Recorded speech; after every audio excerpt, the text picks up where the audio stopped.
any good healthcare system can provide wonderful care, clinical care. But the manner in which they interact and engage with their caregivers, the follow-up, perhaps the ease of use, and I use that in quotes because healthcare is not easy, generally speaking. And I say these things to you not because we've got them written down somewhere. This is the unsolicited feedback that we receive from our patients all the time, who candidly remain loyal and remain generous to us by virtue of the so-called user experience. Welcome to Business Ninjas, brought to you by Write For Me, where you'll hear from business leaders who are out there growing their business and slaying it every day. Learn from the masters. Let's get started.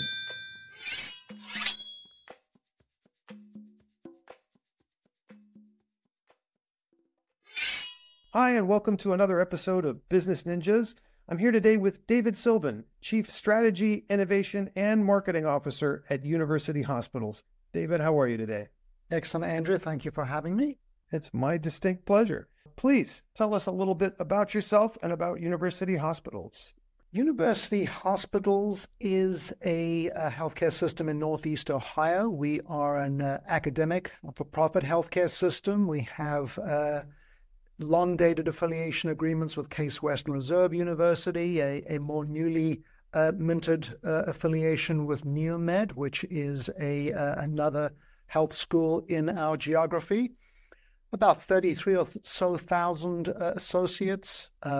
We are proud of the care that we provide to all, ranging from community and rural all the way to quaternary and tertiary. And I've been with the system for about 9 years. It started as a 6-month consulting arrangement, and I never left.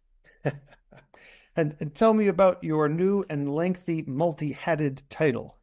Yeah, I appreciate that. It is a bit of a mouthful. I had been the president of a platform known as UH Ventures. That is the venture capital, the technology commercialization, the IP monetization mechanism for the system, if you will. And our longtime chief strategy officer decided that it was time to embark upon a well-deserved retirement and incredibly large shoes to fill. And they asked me to consider taking on the role to bring perhaps a contemporary view to how we were thinking about strategy from a system perspective. And in order to give that life, Andrew, one of the provisos was that I bring the innovation engine along for the proverbial ride, so that we could use the process discipline of the innovation group's intake and adjudication mechanisms to help us with a data and insights informed approach to building a strategic direction and guidance for the system. And then more recently, with the departure of our chief marketing officer, I was asked to assume responsibility for that team as well.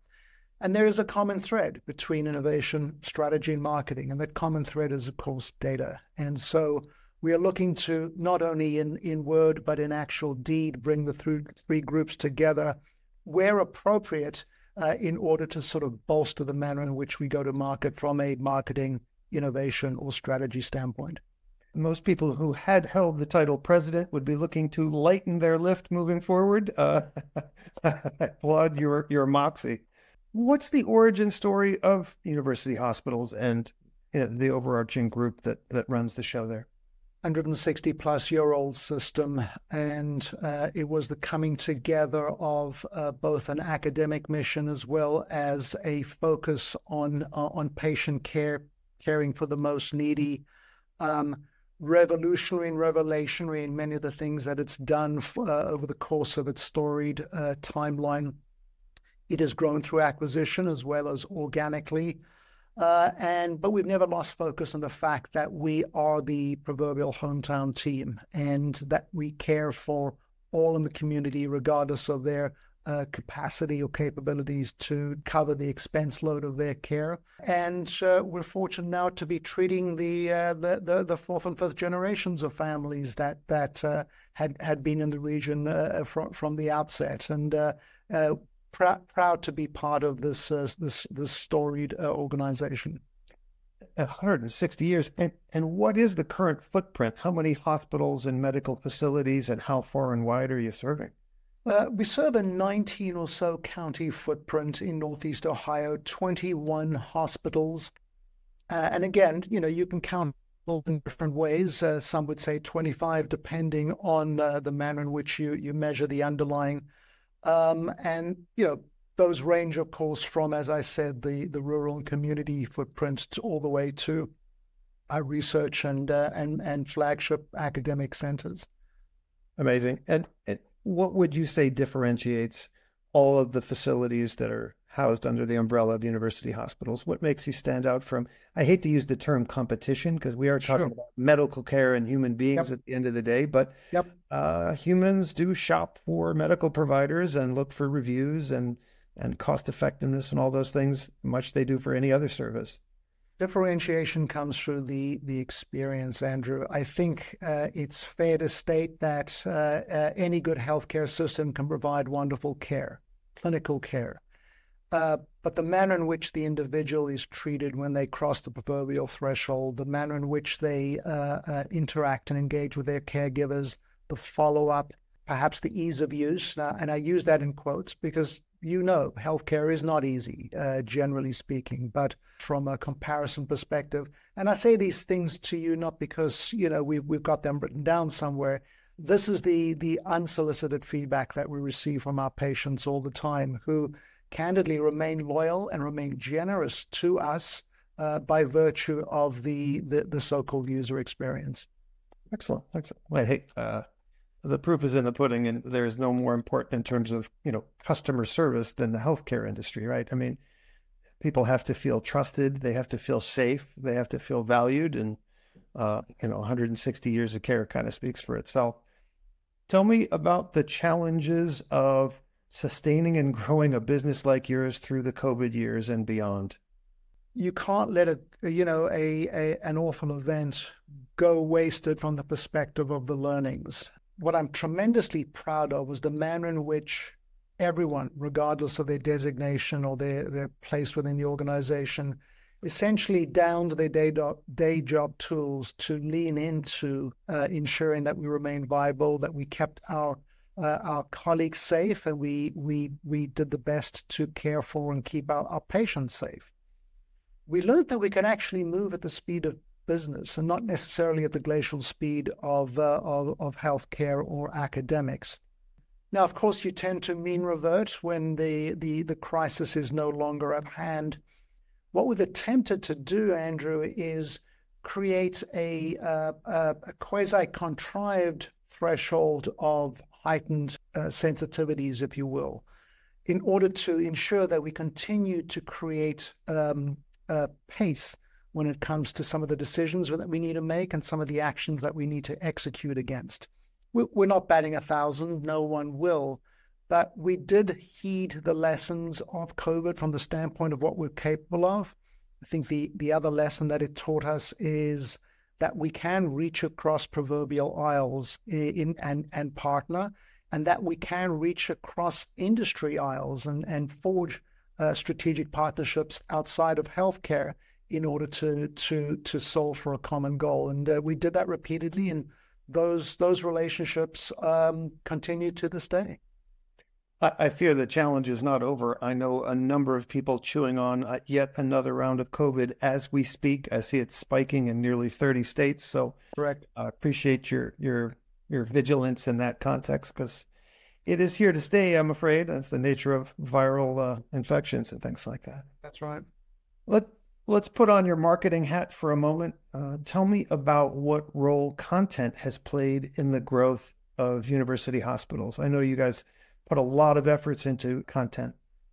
Yeah, to differentiate a story, you need to be creative. And some of that is achieved through directly referencing and touching everyday, everyman stories that people can appreciate, and they can see themselves reflected in that content. The other end of that spectrum is of course to to use the power of endorsement from those in our community who are revered, whether they be athletes or academics or anywhere between the two. So the story, the differentiation needs to resonate. The experience needs to resonate in the content. If the content were merely to reveal that you can come and get your heart procedure done at university hospitals, well, you may as well fill in the blank and change the system name. That can occur anywhere with probably wonderful results as well. So we differentiate through the manner in which we pitch the content to underscore the hometown nature and the experience of those patients and the outcomes. From dipping my toes into your content, I see you've really humanized, meaning that people can get a sense of each and every medical professional that they are going to encounter throughout their relationship with your system. And that's important. That's important human fiber. People are looking for human fiber. Post-COVID, we're still meeting via Zoom for the most part. I think people miss that connective tissue. They want to know who they're doing business with and who they can trust and who they feel comfortable with. And you guys have gone a long way to accomplish that. Being seen and heard. That's not too much to ask for, Andrew. Well, I'm glad you feel that way. Those sorts of energies trickle down from the top, and it's nice to know that care is being provided at that level. Perception is a large chunk of the undertaking, and the perception of the medical industry as being antiseptic and all about the bottom line is pretty hard to shirk. Tell me how do you message to make sure people understand that care is still the number one priority at university hospitals? I think, again, what you have to do is you have to revel in and celebrate wins. You're not always going to win, especially when it comes to acute conditions or serious conditions. But using the positive outcomes and the experience of those individuals who are, at times facing their darkest hours, that's a very, very powerful method of conveying intent and reinforcing, that the brand stands behind, what it promises. It's very difficult in a crowded space, and we're fortunate to be in a jurisdiction where, pound for pound, the life sciences density here is pretty impressive. It does make for competition and competition at times. But you differentiate on the power of positive outcomes and the storytelling associated with that.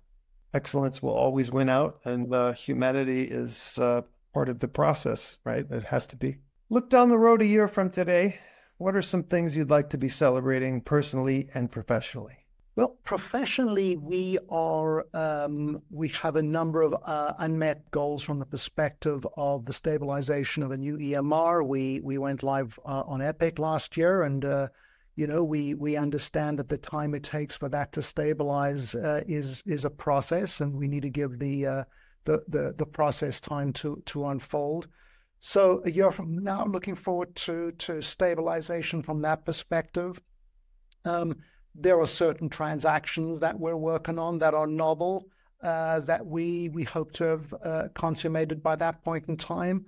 We hope to have a realization of some of our macro strategic initiatives that we've gone live with this year. So that's a year from now, professionally. Personally, a year from now, my son, who's a physician, and his wife and our new granddaughter intend to move back to Cleveland from Atlanta, Georgia. So I'm particularly excited about that. Our daughter will have graduated college. She's an engineering student at Northwestern, and so looking forward to celebrating some wonderful family events. And as you know, nothing takes precedence when it comes to family.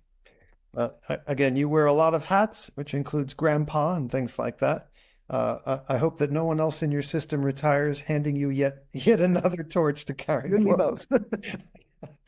Please tell us, what's your URL? Where can people learn more about university hospitals? We can easily be found www.universityhospitals.org. University Hospitals Ventures would be an additional site as spelt that people might find interest in. It reveals what we're doing from an innovation an investment perspective. It is a lens on who we are from a brand and persona perspective. What social media outlets are you using these days as well? Very active on LinkedIn, both as a system and then as the sub-brands, whether that be ventures or research. We do have a Facebook persona, and we use that as a vehicle and a conduit for the positive patient stories that I mentioned earlier. We do have an X account, and for small soundbite snippets of content, that is an interesting modality. But I'd say, primarily, other than media spots that we can secure, whether that be local news or the likes of Becker's or MedCity News or Stat, Facebook and LinkedIn would be our primary sources. Excellent. David Sylvan of University Hospitals, thank you for what you do, and thank you for spending some time with us today on Business Ninjas. Appreciate you, Andrew. Thank you for having me. My distinct pleasure. Be well.